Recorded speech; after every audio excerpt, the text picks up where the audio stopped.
There are three kinds of abuse that I want to highlight. Three kinds of abuse. The first of them is the worst of them, or you think it's the worst of them, is physical abuse. That is absolutely out of the question. Rasulullah sallallahu alaihi wasallam outright, "La tadribu ima Allah." Do not hit the female slaves of Allah. Outright. Do not hit the female slaves of Allah. Now Allah's Messenger could have said, "La tadribu nisa." Don't hit women. Right? Don't hit women. Because the female slaves of Allah are women. But the power of those words is that, you know, when you call them female slaves of women, female slaves of Allah, then their relationship fundamentally, who owns them? Allah does. And when you mess with someone else's property, like if you destroy my car, you haven't offended my car. Who have you offended? You offended me. If you came after my child, you haven't just insulted my child or abused my child, you've abused who?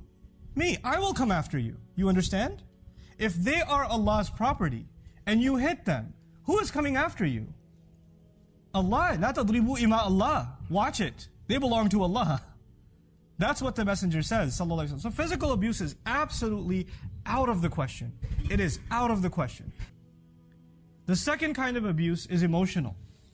And emotional abuse could be verbal. It could be when the husband is not around, the in-laws come along and say, "By the way, you're just here for a little bit. We can get rid of you whenever we want. That's my son." And when the husband's home, then, "How are you? You're so sweet. You're so kind." And this girl's going crazy like, when he's not around, they turn into the devil.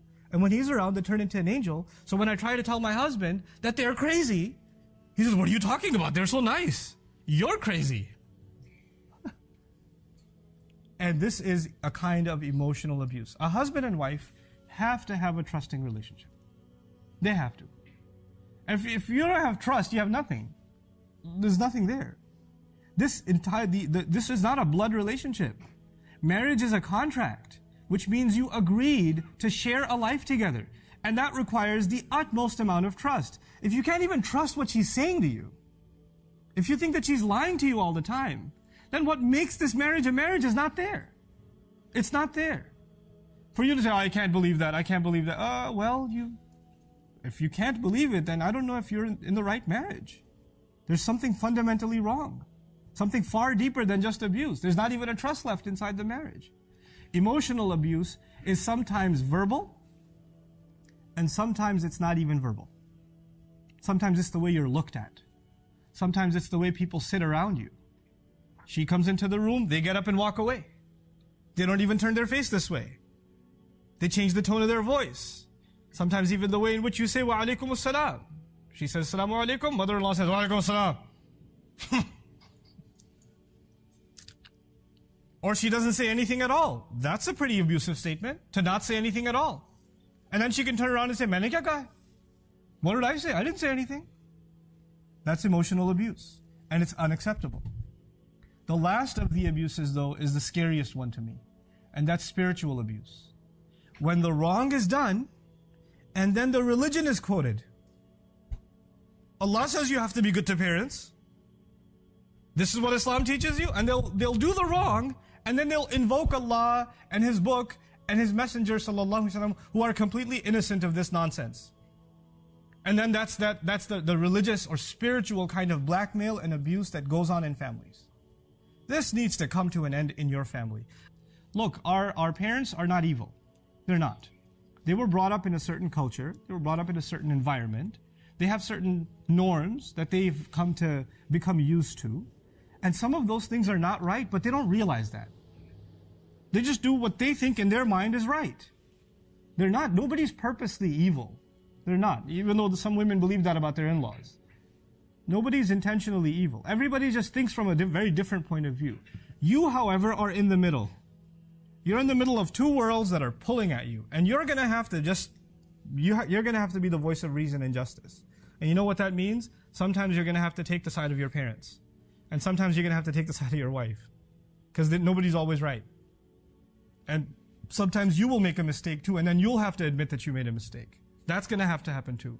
Which means the role that you are in, this middle role that you're in, is a very difficult one, and it's a role in which you will constantly be the object of criticism. Somebody will criticize you all the time. Because whatever decision you make, upset someone. Somebody, congratulations on being a man. That's what it comes with. That's the role you have to play. Men are supposed to be not only there for their women in terms of caretaking and protection, they're supposed to give their women a sense of purpose and direction. They're actually supposed to, in a sense, even be mentors to their wives. Mentors to them, advisors to them. This is what you should do. Hey, let me help you fulfill this goal or that goal. How many times there are, especially in abusive family situations, there are women that used to have goals. I want to start an orphanage. I want to do this. I want to write a book. I want to do that. And they don't get to do any of it. Who is supposed to encourage them and open up that door for them and say, yeah, you should do it. I know you make a mean paratha, but you can also write a book. You should work on that. Who was supposed to encourage them and do that? That was supposed to be the husband. He was supposed to open that door. And so may Allah Azza wa Jal give us that delicacy so that we can really truly fulfill the words of the Prophet sallallahu alaihi wasallam, خَيْرُكُمْ خَيْرُكُمْ لِأَهْلِهِ وَأَنَا خَيْرٌ مِنْكُمْ لِأَهْلِي. The best of you are the best to their families. Right? And I'm the best of you to my family. May Allah Azza wa Jal make us better and better families and make us do right by our families. Barakallahu li wa lakum fil Qur'an al-Hakim wa nafa'ani wa iyyakum bil ayat wa dhikr al-Hakim. Assalamu alaikum wa rahmatullahi wa barakatuh.